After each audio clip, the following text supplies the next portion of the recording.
Since most of you are now here, let's get started. To those of you who have just joined us, good afternoon and welcome to today's panel webinar, Autism Inclusion in the Workplace. My name is Kathleen and I'm your host for today's event. It's great to have you all here today, and I have the distinct pleasure of introducing today's event hosts, Chelsea Hartner, and today's panelists, Shea Belsky, Carolyn Jeppsen, Tiffany Payton-Jameson, and Lyric Riviera. So without further ado, I will turn this over to Chelsea. Go ahead and take it away, Chelsea. Awesome. Thank you so much, Kathleen. And thank you to everyone who's tuning in for our conversation on autism inclusion in the workplace. Before we get into the topic, we're going to go around and introduce ourselves to all of you. We'll introduce ourselves with our names, our self-descriptors, our roles, and a little bit about the companies that we're here to represent. So I will go ahead just to get the ball rolling. My name is Chelsea Hartner. My pronouns are she, her. I'm a Caucasian woman with long brown hair and blonde highlights that today is pulled off to the side. I'm wearing a black blouse with floral print, and I'm an operations manager. I'm responsible for client success and strategic business development at Getting Hired, which is an inclusive workforce solutions company that connects folks with diverse identities and disabilities to inclusive employers. So that's enough about me. I'd way rather you hear more about our guest or about all of our panelists here. So I will pass the intros over to Tiffany.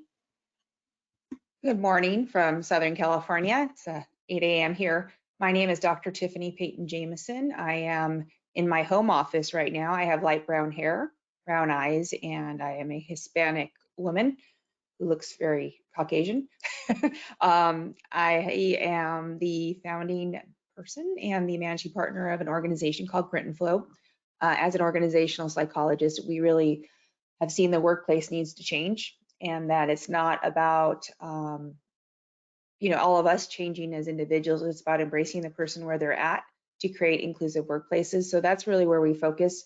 We actually do not have people we place into jobs. We change the companies so that way the companies can embrace the individuals that are coming that are neurodivergent or just be themselves. So that's what we do. I'm glad to be here, and thanks for inviting me.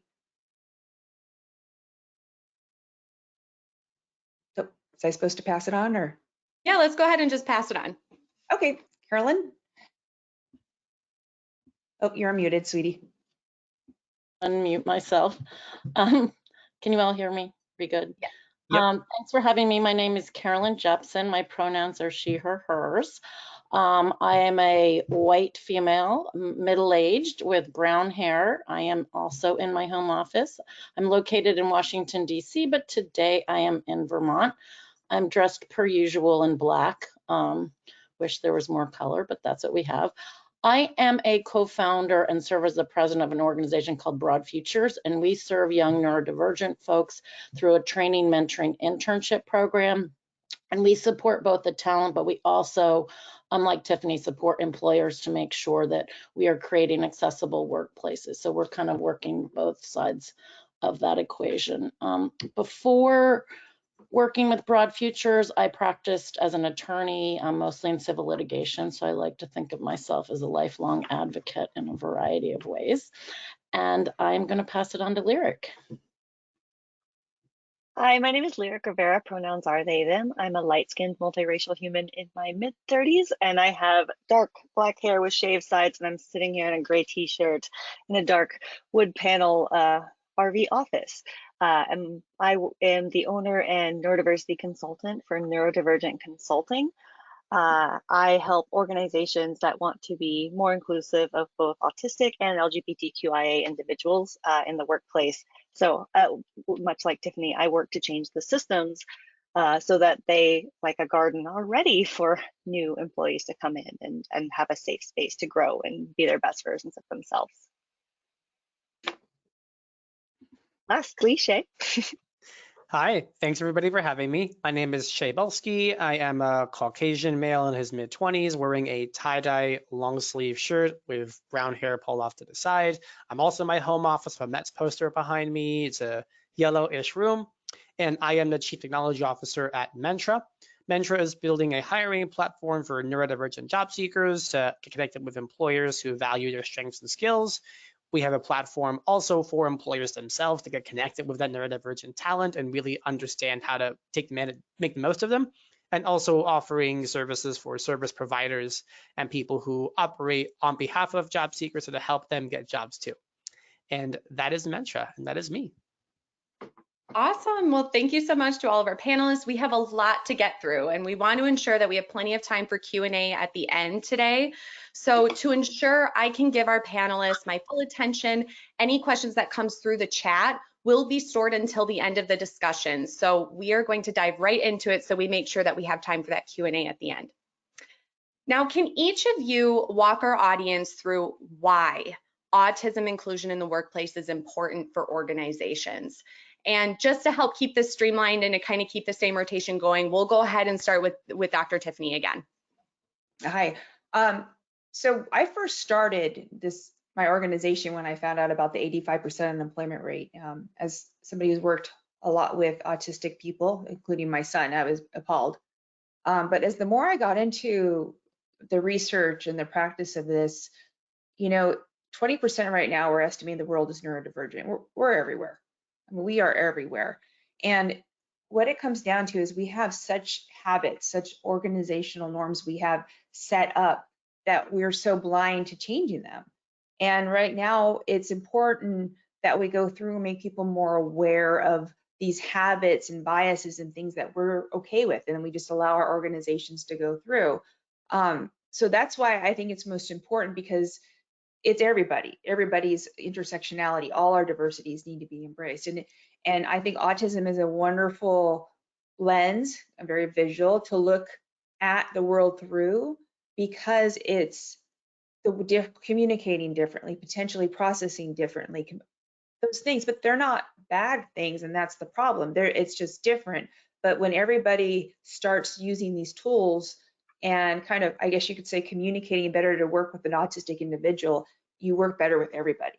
And it's once again, it's changing all those norms. So that's why we find it so important, because you really need to embrace every person in your organization, and autism is a wonderful lens to look at it through. And I'm going to go ahead and pass it on to Carolyn. Carolyn, sorry.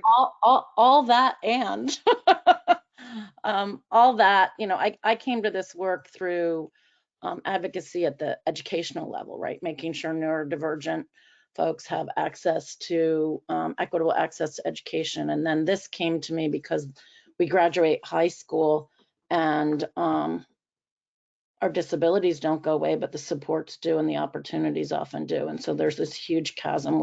As Tiffany said, we estimated at 20%, but when we think about females and non-gender conforming folks, it's probably much higher. And then people who just don't even have access to diagnoses, right? So it's all of us, right? It's all of us. It's our friends, it's our coworkers, it's our loved ones, it's our relatives. And so on the societal end, it's something that has to be addressed. On the employer end, there's a huge talent problem right now, a huge talent problem. And so we're missing if we're not looking at autistic workers as a significant part of our workforce, we're missing out on talent. So those are, I feel both the inclusion aspect of it, it's part of who we are as a society, but also there's the business need, right?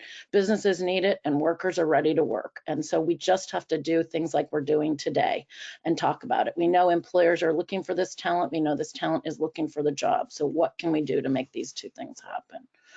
I am going to pass it to Lyric. Thank you. Thank you. So the reason I am in this field at all is because I'm autistic, but I didn't find out I was autistic until I was 29 years old. And at that point, since I started in the family business when I was a very young person and then, moved on and had my first jobs, as a teenager, I'd been in the workforce for over 15 years by the time I found out I was autistic. But I had no idea I was autistic, but I was still autistic, right? So my big aha being diagnosed at the age of 29, because I was in a workplace system that was treating me like I was the problem, is that you have autistic and neurodivergent people in your workforce right now, whether you know it or not, whether they know it or not. And even if they know it, they may not feel even safe telling you they're autistic, because I've tried this in workplaces where it didn't go well. And I ended up being pigeonholed because of disclosing being autistic and was unable to get the legal accommodations that's required of me. Because the system is so biased against autistic people. And we need to fix these systems. Very similar to what was said earlier, like autistic people and neurodivergent people, we're everywhere. Like we're your neighbors, we're your friends, we're your colleagues, whether you know it or not. Unless your system really has no autistic people, then it's probably really, really toxic. If there really are no neurodivergent people in your system, it's probably really toxic. But we have a lot to offer. We have a lot to offer. We just need to be given the chance and the right environment, much like flowers. You have to like build a nice garden for your whatever you're trying to grow, and different kinds of flower need different soil and different pH levels and different amounts of water, and human brains are much the same. We need different environments to nurture and be our best selves. And so I try to challenge organizations to make things better, because it does make things better for everyone when we nurture the individual and their individual needs so that they can bring their best self to work. And passing it to Shea.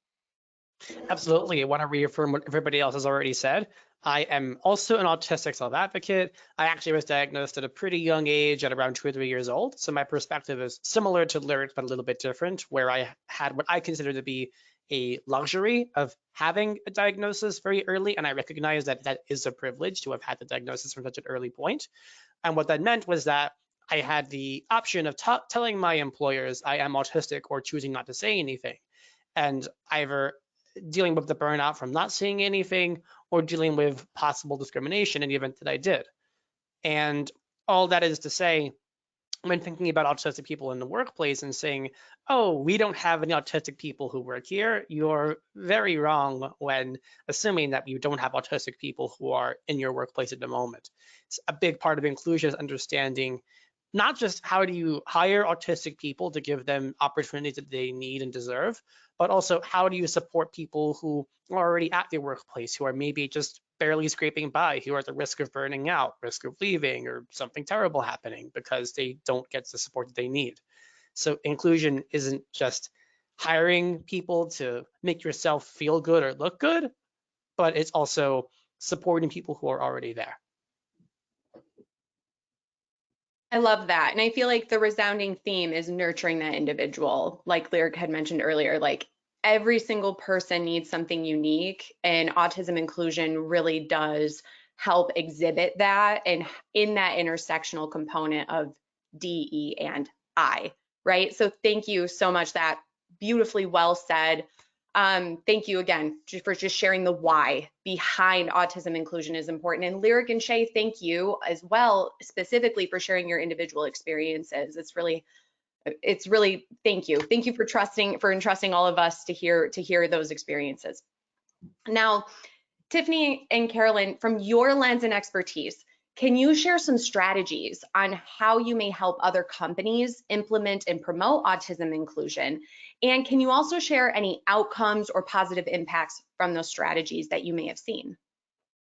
Definitely, I'll go ahead and kick off on that. So what we've noticed is looking at the entire employment experience in a company, because you really have to get away from the initiatives. And I think that was one of my colleagues said, you got to get away from the initiatives and really look at the entire experience. If you just do one-offs and the changing, we're finding there's a lot of in all diversity. I call it diversity fatigue, where we're trying to address just these individual levels of people. So what we found is by looking at the employment experience, we're looking at all the way from advertising the job, coming into the job, interviewing the job, but even more importantly, the retention piece, which is how you give feedback, how you give different ways for career advancement. I always like to talk about my husband, who's an ADHDer. If he would have been able to stay in his core job as a salesperson, he would have been a lot happier individual, but the way that industry worked, he had to go into management. So there's a lot of people right now in our jobs where it's all about leadership, leadership, leadership. We need to look differently at those things to allow our employees to thrive what we do best, instead of trying to do this, stagnant ladders of things. So that's kind of one way to look at it. Another thing to look at is changing the processes that we saw is having access to being able to give good and efficient and clean feedback to people. and having constant check-ins. So by encouraging people to have a constant check-ins just regularly, and not just because an individual is neurodivergent or autistic, but we all kind of need them. You catch things before they get wrong. But this is modeled through autism employment in the sense of knowing that sometimes the communication isn't necessarily interpreted the same way by both the taker and the receiver in both ways, that you need to do clarifying questions. We need to make sure that someone's not going off this direction in here. So by doing these constant check-ins and having these better ways of communicating, we found that all employees felt more empowered to do their jobs better. We felt that all employees had a better connection with their team, their boss. We felt there increased, and I'll talk about this a bit more, psychological safety. So psychological safety is where you feel like you can be yourself. So if someone's asking you for help or checking in with you, you may notice that for some reason you're not getting the information in a way you process it. And that's something you can come to together by talking about this. Like, I don't know why I keep missing this. Well, maybe if I write you down in an email some notes and we sit down and talk about it, or maybe if I give you a sample, those things we can work on together. So it's not an accommodation. It's like, how can I do my job better? How can I be my best employee for you? So those things have really been the biggest outcomes we've seen from some of the things we've implemented with autism employment focus. Once again, that lens we use. Carolyn? Yeah, I mean, that's almost not exactly what I was going to say, but almost exactly. We're talking about how do we promote and then how do we include once we're there, and a lot of it's around communication.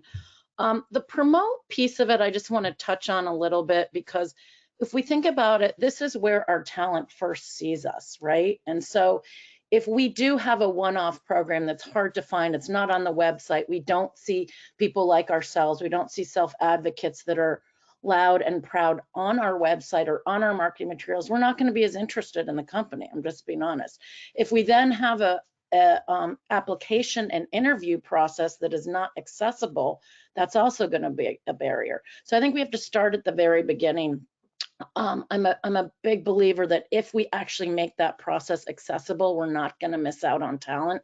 And sort of, lessons learned from that, I'm just going to give one real life scenario where we had an employer who, upon our guidance, gave our applicant questions ahead of time, made sure there was only one person interviewing. We talked about it as a conversation, talking to the person. They were going to walk them through exactly how this interview was going to go, and afterwards give them a timeline on when to hear back and stick to that, right? As opposed to the same organization, we had a different hiring team that didn't do any of those things. These two candidates were equal in their application. You can imagine which one got hired, right? The first one. So we miss out on the talent. So I think it does start there. And then once we're in the job, it is the communication. It is huge. And this is going to get to something we're talking about later, universal design. Essentially, all the accommodations are being a good manager and giving good feedback, clear feedback, being specific, knowing what you want someone to do, asking them for it. And then what Tiffany was talking about is we often find with our neurodivergent talent, we may say, oh yeah, I understand that. But 2 minutes later, when we're trying to reprocess and think about what it was, we actually might not understand it. So that we make sure we have some sort of repeat back function, right? So we're on the page. With that comes, we're not going to let time go by because we don't want to give feedback to someone because they have a disability. That's ridiculous, right? We want to give real-time feedback, both positive and negative, or constructive, I should say. We want to give it real time so that we can act on it and it doesn't become a big thing. So those are, big. There's so much, but big picture wise, it's making sure your first site for talent is welcoming, and then making sure once we're there, we have the basics as far as communication and whatever the supports are. I don't want to get in the weeds, but clearly being clear and not giving huge projects, having them broken down into steps are some of the most basic steps that we can take once we're on board. I want to add something real quick in there. Okay, and then I went blank. So I'm a neurodivergent, but I'm also a manager of neurodivergent. And that constant feedback and giving feedback is hard. And it's hard because we have a lot of good days, bad days. We have a lot of trauma that we're bringing to the workforce from things happening in the past. So even though I know these are the right things to do, I have trouble sometimes wanting to address it because it does trigger other things and maybe in me or in them. So I do just want to point out to the employers here and to the job seekers that these things we're asking for, they're not easy, but they still need to be done. So you gotta, I always say to me, put up my good big girl pants, put on my big girl pants and move forward. So just wanted to throw that in there. We know this stuff isn't necessarily easy. Yeah, and I think if you can ideally stick to the same, whatever your format is, you're just using the same thing so it becomes routine, and we expect, and we're not suggesting, I don't think either Tiffany or I are suggesting this needs to happen every day. But with a regular routine where we can expect it and we know what the format's going to look like, so we're not surprised by it, right? On either side, it makes the manager's job easier, it makes the talent's job easier as well. And I love that example, Tiffany, of what you gave to it, because I think it's really important as leaders to be thinking about how we're leading by example. If we are working organizationally with our leadership and within strategies to be implementing these inclusion tactics throughout an organization, well, then we need to be leading them individually in our lives too, and with our teams directly. And so I thought that was a really good example of being vulnerable for the sake of your people being able to feel comfortable from that psychological safety aspect. Now, we talked a lot about the manager component, the leadership component of autism inclusion in the workplace, but that does impact everybody within an organization at different levels differently. So I would love to hear from Shea. Shea, what are your thoughts on how we can get everyone across the organization to adopt and support these types of initiatives? Absolutely. A really important part of this is valuing autistic people and recognizing them without ostracizing them or making them feel as though they are put on a pedestal or singled out or worse, discriminated against, whether it's because of an accommodation they need, whether it's because of training that people on their team have to go through. The last thing you want to do is to ostracize any one individual. What really helps is either having a company undergo training for everybody or enriching the value of this training or education or just learning enrichment throughout the entire company, and implementing policies that affect everyone, even if you don't have an autistic employee on your team. If every team is creating an inclusive environment, creating a supportive environment for neurodivergent employees, whether or not they have one, and that creates the culture that you want to have throughout the entire company. That way, if and when an autistic person does end up on your team, the environment they need, the mindset is already there to help your employees feel like they're ready to go from day one. The last thing you want to do is say, oh, I have an autistic employee, now I have to go for this training, and it takes about 6 months to actually get anything done. And by the time you do, they may have already burned out and left. So starting the road to inclusion starts early. It doesn't have to happen in reaction to an autistic employee coming on. It should almost preempt it and come before. Yes, that proactive component of creating an inclusive workplace, a workplace of belonging. I love that. Thank you. So as we've talked about strategies, there are many elements that were already kind of mentioned that really connect to this next question. And Carolyn actually already kind of touched on it very briefly, and that is around universal design. Carolyn, can you kind of talk a little bit about how you might help other organizations be more accessible? And if you could talk a little bit about what that universal design is as well, that'd be really great to hear. Yeah, I mean, I think it starts with some of the things that have already been said. Lyric's metaphor with the garden, which I want to expand on a little bit, and Shea talking about we're not just doing this as a one-off, right? We're doing this as an organization. So the idea behind, I don't mean to be pedantic for those of you who are very well aware of what universal design is, but the idea is the garden, right? If the flower is not growing in that garden, are we like, forget it, I'm gonna just get rid of this flower? No, we're gonna change the soil, we're gonna put it in the light, we're gonna do whatever we need to do. We're gonna change the environment, we're not gonna change the flower. So universal design is all about changing the environment, not the individual. Universal design is the idea that if what we're doing for our neurodivergent talent is helpful for them, it's helpful for everyone. Obviously, you know, the classic example that everyone always gives as universal design is wheelchair cuts, curb cuts, right? For wheelchair users that we all benefit from in a variety of ways. So when we are working with employers, especially employers who are honest about that they may not have any experience that they're aware of in supporting neurodivergent talent, we want to start with this concept of universal design. If we are to create workplaces that are accessible for neurodivergent talent, it's going to make us all better in the workplace. And so what does that mean? Some of the you know, basic strategies are a little bit of what we already talked about, right? So having very clear job roles, having very clear expectations on when you're going to have performance, how you're going to be performed, how are you going to get things done, what are the due dates for what's going to be done. All those things that require actually being a good manager are what we would think of as universal design.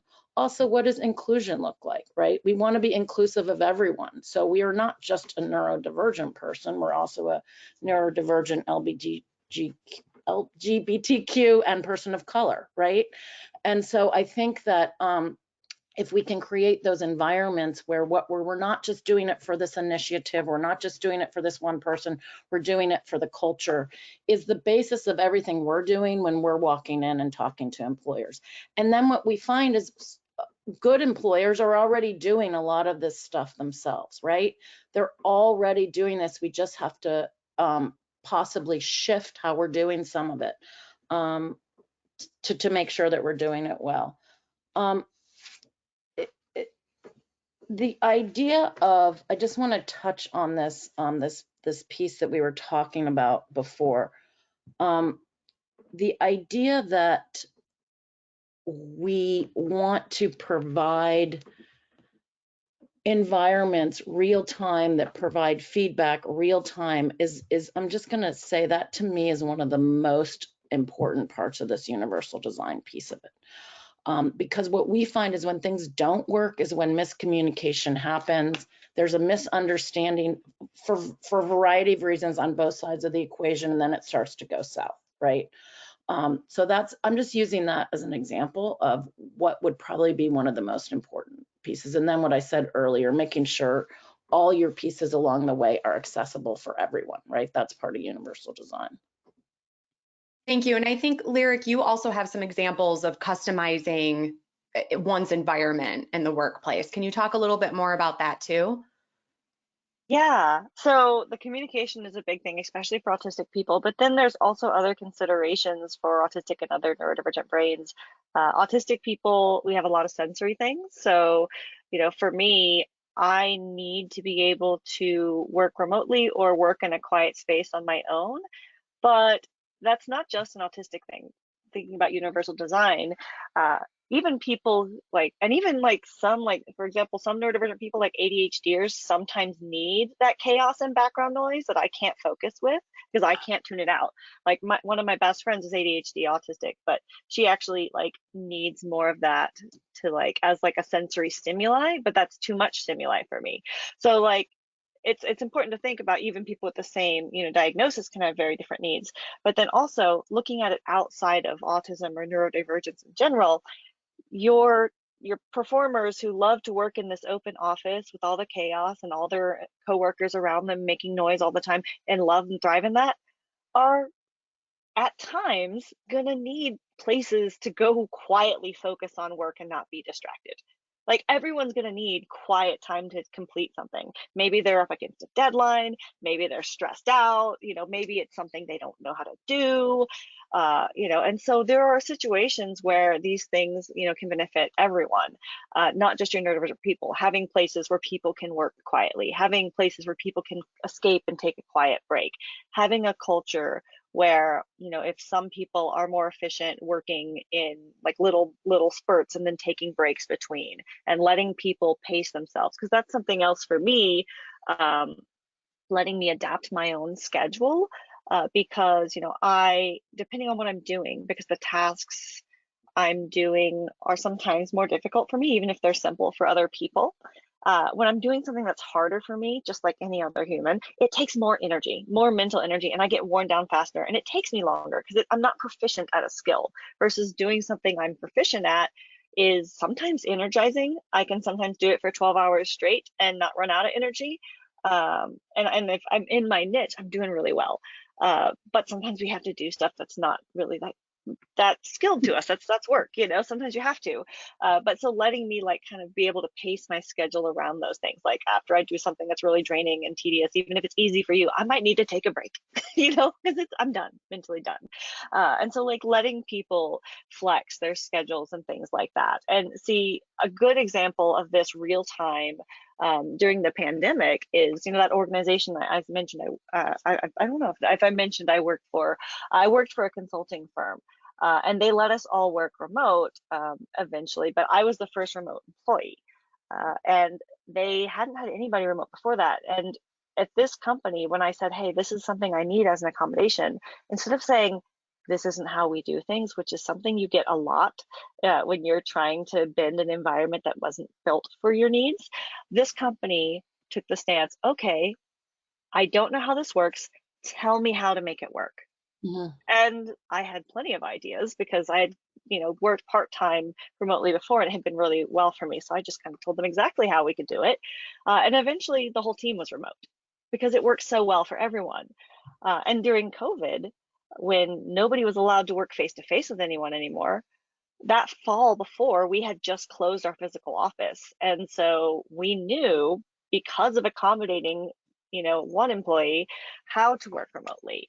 And the being flexible with people's schedules wasn't just beneficial for those of us who needed to like change our work a little bit. It was beneficial for parents who suddenly had kids at home and they had to be a teacher while they were working and taking Zoom calls. So it let us flex around our lives. It's letting people bring their full person to work instead of saying, oh, it doesn't matter what you've got going on at home, you're at work now, but you got to leave it when you shut the door, which that's not true. Like if you're dealing with, like, maybe your parents are getting older and they're sick, or, you know, you've got a loved one in the hospital, or you have a migraine, hopefully if you have a migraine, you don't have to come to work, you know, but nobody should expect you to be the best version of yourself. But I've been in workplaces where it's like, you got stuff to do. It doesn't matter. Like you have a deadline, screw your migraine. And it's like, that's not a nice way to treat people universally. And it's going to destroy your neurodivergent talent. Like we're like the canaries in the coal mine. We can't handle it when these places and situations are so toxic because the environments already weren't designed for us. So it's like, let's give everyone more flexibility to say, hey, this isn't working for me. I need to change and flex this a little bit so that it works for me. And if it's not going to cost you a lot of money, because a lot of the things you can do to make people more comfortable cost nothing, why not flex and let people have what they need to be the best versions of themselves in your spaces? Yeah, I want to say one thing quickly because you got me thinking about something that you said. I don't remember what it was, but it's this idea. I think it came with whether we're sensory seeking or need sensory deprivation, of what we want to focus on is what is the end goal, whether it's in an interview, what are the skills we're looking for, whether it's while we're on the job, what is the it we're trying to get someone to do. And we shouldn't care if they need to be in a dark room humming tunes to themselves, or if they need to like be standing up against a wall and feeling like a fabric that is, you know, going to make them the sensory input that they need. We've got to not focus on how we get there, and we've got to focus on the end goal of what it is, whether it's in the hiring phase or once we have them in work. And I'm going to be quiet now. A dark room humming. Are you watching me? That's creepy. No, I'm joking. That's a great ad. Fantastic. Just in regards to, I think a lot of organizations get stuck on how work is done versus the end goal of the job just getting done, whatever way is best for the individual. And what I loved as well about your story, Lyric, is that they pulled you in. They wanted to hear from you. And I think that, and that's something that I personally advocate a lot for in my DEI space, is that if we're going to make policies, changes, anything for especially for a specific individual or identity group, we need to hear from those people. We shouldn't be making those decisions without them. And I think that also applies to that universal design aspect as well, because it adds to that flexibility that is needed for all of those people that are going to be impacted by those changes. And so that leads perfectly to like, hey, we've talked a lot about what to do, but Tiffany, as an organizational psychologist, I want to hear about what not to do. Like, what are some things that organizations should just not do? Well, a lot. Well, I think a couple of things just to add on to that, which goes into the not do, is because you have somebody who says, this isn't working right for me, like in Laura's situation, like I can't work here, and they asked her, okay, what do we need to do? A lot of times the individual doesn't know. Just because I know something's not working doesn't mean I have the solutions. And sometimes things are working until they're not working. And that's the episodic nature of it. So I think that's a lot of times that we do wrong is we think one is one and done. We promote, we want to be the experts in ourselves, but I'm not the expert in myself in every environment, in every situation. So let's look at the fact when you move, like we're working with some law teams. They move a lot from partner to partner, different groups. So every time you move, you have to establish a brand new operating style with the individual you're with. And as much as we always say, come with your own manual, not everybody wants to read your manual.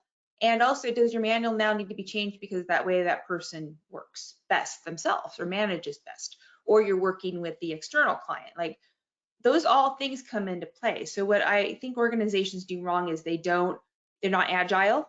And I think they also just don't realize that things are always changing. Nothing is static in the work we do. So that's probably one of the biggest, I think, mindset mistakes. But when you're, once again, those check-ins, when you're trying to find out what's going wrong and right, and that's part of your processes, that's part of your culture, it's part of your universal design that we all check in often, you catch those things when they're not going right, and you work towards finding solutions that work for you and potentially other people in your group. Plus, more importantly, as a manager, as you're learning these things, you're learning to be a better manager. So something we're realizing is that companies are trying to really focus on one level of diversity at a time. But diversity in some ways, like I personally, the way I am constantly a female. That's something that's constant in me. So that's not a diversity of mine that's going to change. So you can always address that identity in me. But I'm bipolar. That's an episodic thing. So if I am great today, tomorrow I could not be great. And that's going to change. So the difference when you have neurodivergence, and neurodivergence, you'll find, individuals who are autistic, ADHD, or not artists, but are autistic people, they are always compounded sometimes with different mental health things that happen, things outside just the basic, autistic traits. There's lots more layers to that. And so when you're looking at embracing the diversity of the mind and the individual, which is what I call neurodivergence or your mental health, mental illness, you need to take into account that it's not consistent. And so when we are looking at diversity programs right now, we're doing them wrong because we're looking for cookie cutters. Okay, you're Black, you're not Black. You're woman, you're not woman. Those things, it's not that straightforward. And so when we're trying to take this DE&I cookie cutter model and now trying to bring it into cognitive diversities, it doesn't work. And so we have to stop thinking about initiatives. We need to stop doing that. So more importantly too, I think someone brought up is that education component. So we know, let's just tell you people, we said 20%. 2 out of every 10 people you hire are going to probably need to work differently than the way you have it now. And that's, everybody probably can work differently, but for sure, 20% is probably going to need to work differently. You know this is coming, so why are you going to wait for a great employee to come in and then train your staff? So you need to prepare your environment for the things you know are coming. So everything we do with an organization, so they say we want to increase the attracting, neurodivergent talent. We don't say hiring initiatives. We want to increase our our attraction to them by sourcing differently, sourcing through Mentra, anything else. So that's great. Let's prepare your environment first. Do you have people who understand these things? Are you educating people? Are you teaching people to be person-centered leaders? Because everything we've said, it's about that manager. The research says left and right, managers make or break it. So as much as you may say as an organization, we support it, you know, at the top, yeah, you get to the individual, if they're not given the tools they need to do that job, you're going to fail. And you know what, when you fail, when you're hiring people that you're not able to support, but you're saying you are, those are lives of people that you're impacting. And as a manager, you're going to be taxed and emotionally taxed from having an environment you don't know and have the skills to manage. So that's why it's so important to stop looking at DEI in a cookie cutter way. It's so much more complex. And unfortunately, and I'll stop on this because I can keep going forever. Unfortunately on this, we have that diversity fatigue. So now all the people in your organizations are going, okay, what are we worried about this week? You know, what's big on the news this week? You know what I mean? And now we're tired and now we can't focus. We just know that's going to change tomorrow. Oh, we're going to lay off today. The economy's bad. So now we're not focusing on those efforts. Well, these are people. Our people in our organizations are the only constant thing we have. And they're not coming and going, and their efforts are things we can change. That's why I love being an organizational psychologist, because it's about those people in your organizations. You have to prepare for what's coming. You're going to have multiple generations. That's a fact. And you're going to have neurodivergence. That's a fact. So start doing it now and putting into the culture of your organization. That's all I'm going to say after that, because I can keep going. I want to jump in really quick before we move on because I know time's counting down on us. But the other like really quick, just really quickly thing I see that especially managers and people do wrong in organizations is instead of like when something goes like wrong, you know, when there's a problem, when someone misses a deadline, when something's late or when something doesn't go as planned, a lot of managers look for someone to blame instead of like looking at like, okay, where was the problem? You know, is there an obstacle that needs to be removed, and how can I help as a leader to help remove that obstacle? And so when you come at it automatically with blame, looking at who you can point fingers at instead of trying to come from a place of understanding and how can we prevent this in the future instead of blame, it also it kind of stifles people. So, but regardless of neurotype, but especially with neurodivergent people, because a lot of us kind of, you know, as Tiffany said, we come with our particular traumas. And, you know, a lot of us have experienced like trauma with being blamed for things that are sometimes like outside of our control. Like, you know, maybe we had a bad day or something happened and then we couldn't function at the level we normally can. And so it takes away that emotional safety when we get blamed all the time for things. Great ad. Thank you for jumping in with that. You know, and I heard a couple times as well from Dr. Tiffany in regards to preparation. And this is a shameless plug for your ERG and BRGs. Like if you have ERG and BRGs that according to this, for this topic, words are hard, specifically in regards to neurodivergence or just people with disabilities, like lean on them, right? Like that's what they're there for. They're there to provide community for folks within the organization, but they're also there to advocate. They're also built by people with those types of identities. So lean on those ERGs and BRGs of your organization. And if you don't have them, I think all of us here, we can probably help you. I think all of us have that ability and capacity to be able to meet with you and your leadership to be able to help you with that. But give them money. Yes. Well, see, yes. there's so many people who come to me and say, oh, we were able to start a burger, ERG, or whatever it may be, but we don't have any money. We have nothing. So you need to give tools once again. So I just had to throw that in there because I hear that far too often. Yes, invest in them. We have one question left, and then we will move with our remaining time over to Q&A. And this one's for Shea. You know, we've talked a lot about the employers, but as a former recruiter, I'd love to have something for job seekers that are on this call too. You know, I just think that it's really important. I know that there's some that are probably attending this call. So what advice would you give candidates with autism during their job searches? And what other advice would you give candidates that might get the job? Now what? What do they do for that to continue to build their development and to also build their potential for promotion in their field?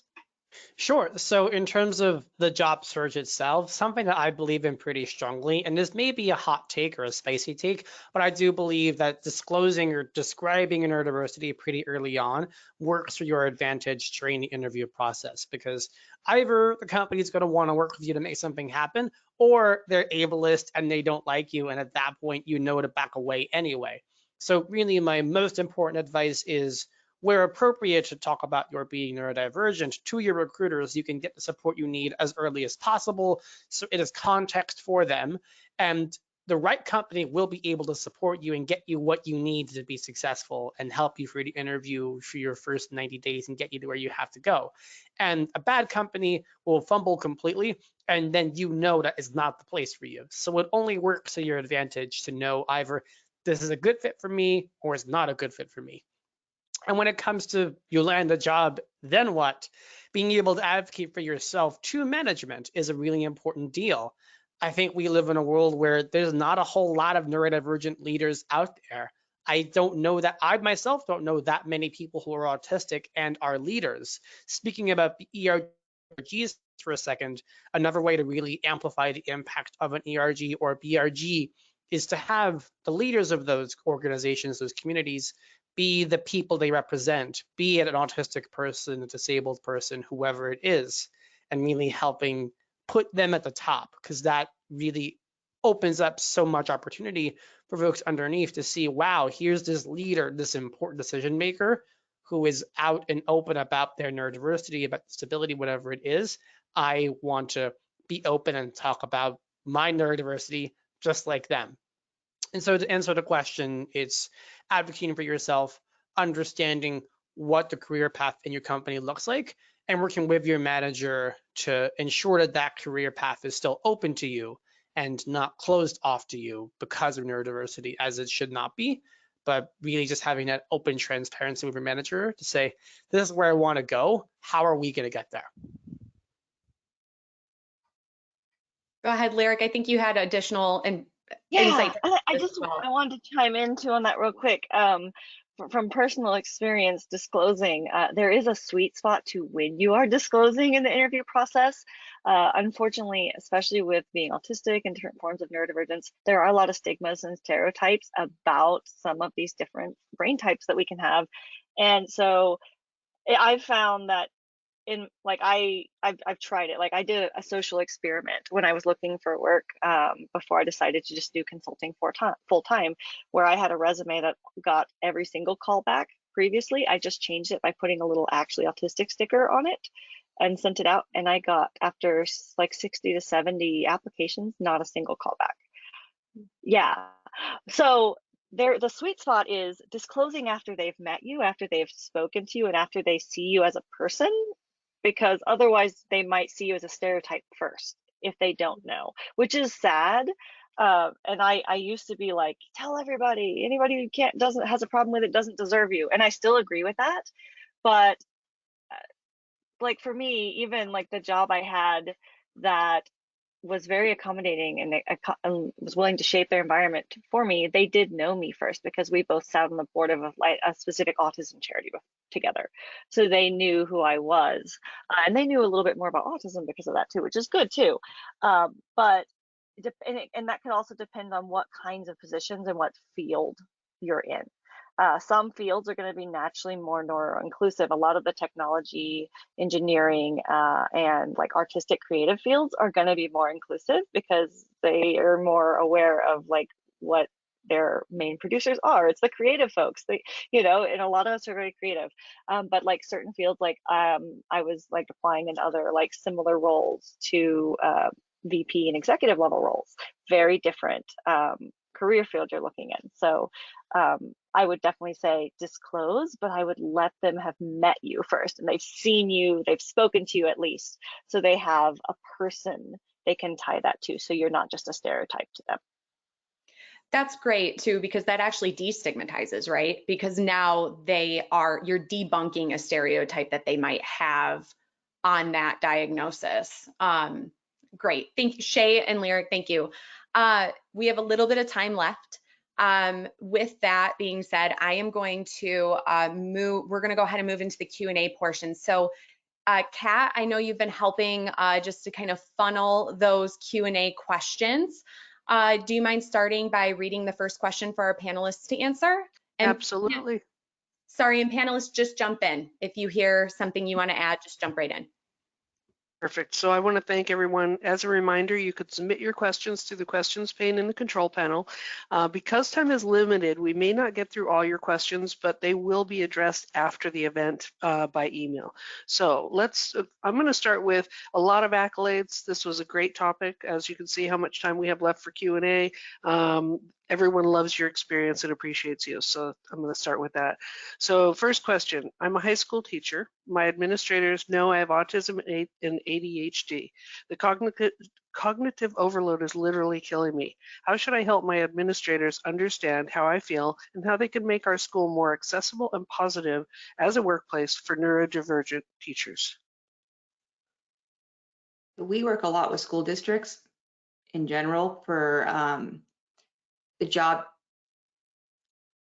individuals that are supposed to be in these school districts helping the students that are in that position. They need to be, practicing what they preach. But I find that situation you're talking about really goes into everything. You're in an environment where you think that, hey, come on, this is what we do, but you're not doing it. So I think being able to, in this case, is have that relationship again with the people you report to, your administrators, and maybe bring in the fact that we're supporting students and we're teaching the students to self-advocate for themselves as they leave here. So, we start in our school, we want to teach our students how do you learn best? And then we want to teach our students how do we work best? Why aren't we practicing what we preach? I'm a great example. We should be doing this. So almost trying to push in that universal design perspective. But if you're getting that cognitive overload in your job, I think maybe seeing too, if you can have a coach in some ways and have them do support. Sometimes you need someone to come in who can look at it with a fresh eyes. I mean, we do it. We get coaches all the time, or we coach people all the time. Fresh eyes to come in and see what you're not seeing. And sometimes there's coaches that have more of a neurodivergent lens on them, so they can know that the different way the mind works and where it may be coming in. You can ask that for that type of accommodation, and they may give you the words or the opportunity to be able to explain to your administrators what you can do to be a better inclusive environment, which will also help your students. Because in education, as long as you're helping the students too and being more efficient and budgets, you're going to get bigger support. So unfortunately, you do have to do what I call the ethos, pathos, logos. You have to do the value proposition. You have to tell them how it works, but you also need to give some solutions in your situation because you are an educator, and you need to appreciate the fact they want to be educated because that's a field they're in. But remember, they're also limited on money. So you have to go find solutions probably that are going to be affordable and bring them to you. Otherwise, they probably won't go anywhere. I don't know if that made any sense at all. Well, and this is the problem that's happening in school districts for everyone, right? So it's, people are overworked and having cognitive overload. And so I just want to reiterate that's that universal design. Whatever you come up with is going to benefit everyone. But it also ties to one of the specific things we were talking about of how to make the workplace more accessible is getting support on creating a schedule that works for you or folks like yourself who are in the same position, right? That is what a good manager should be doing, because part of the overload can be avoided if we have, Tiffany said it as a coach, and the coach could do this, but helping figure out the schedule of how you're going to get things done in a way of when your brain is ready. Or if it's, maybe, is there someone who can, like, if it's administrative things that are overloading you, like, what is it that's overloading? Because sometimes, depending on your job functions, the things that are overloading you might not be essential to your job function, and might be things that maybe someone else could help with.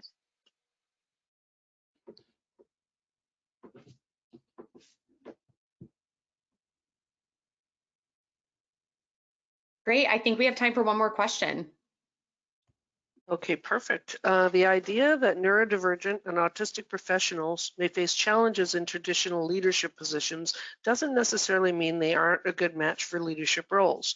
Is it possible that conventional leadership standards and expectations in many workplaces may not align well with the unique strengths and traits often found in neurodivergent individuals?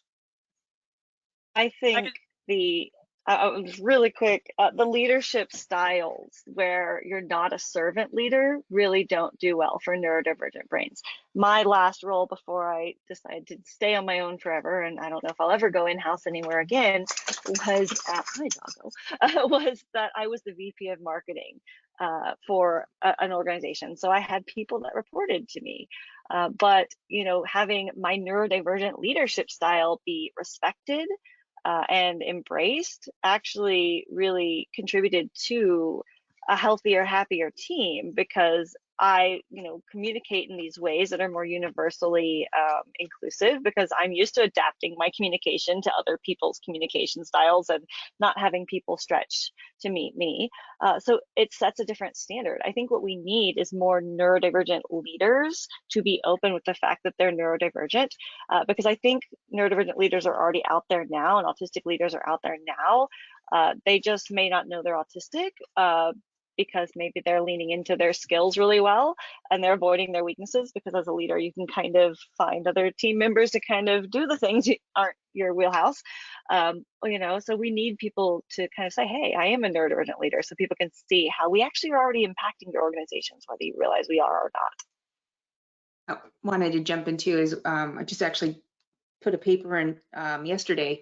Nancy Doyle and I are working on a presentation about being a neurodivergent leader. Nancy's with Genius Within. So what we find is, and there's a lot of studies that have come out that said, like, all these popular leadership theories, you know, transformative or transformational, all these things, they don't always work for an autistic individual. So the studies are showing us these aren't working, but apparently we're still doing them. So we're going to talk about how, you know, you take like certain leadership styles and how they're contradict the strengths of a neurodivergent individual.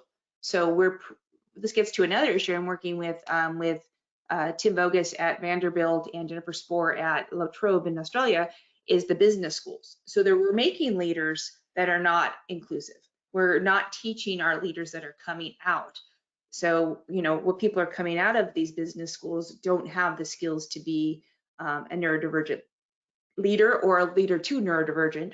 And the second challenge we're finding is that the business schools themselves are not cohesive to having people who are neurodivergent in the programs because of the various ways it's taught, the social, you know, capital, the impression management that goes on, all these things that they're expecting, once again, these norms to go in. So we're not able to get people out of the systems that have some other core management skills and the social networking skills that go into business school to get to those positions. So those are two issues I'm looking at as a researcher, because it's a systemic thing that goes on. Like, we have to go back a little bit farther into those things because they don't work. One size does not fit all is pretty much what it comes down to, and we have to stop looking at it like that. Thank you, Tiffany and Lyric. And I know we're at time. And I believe, Shea, you wanted to add something to this, and Carolyn has to hop right at the minute mark. Shea, do you want to include what you have to say really quick so that it can get captured on the recording? All I'm going to say is I see a career coach, and that's been super helpful for me as a neurodivergent leader. So if there are people out there who are looking for that development and want something kind of unique and specific, I recommend seeing a career coach. Different from an executive functioning coach, but specifically someone to help you with your leadership style and what you're going to do in your career. Love it. Thank you. Thank you so much. I'm going to pass it back to Kat, who's going to close us out. Thank you, everybody. And thank you again to our panelists. Thank you so much, Chelsea, Shea, Carolyn, Tiffany, and Lyric, and thank you everyone for joining us today. This will conclude OAR's fall webinar series. Once you close out of today's event, you will receive an exit survey, and we would appreciate if you could complete that and provide your feedback.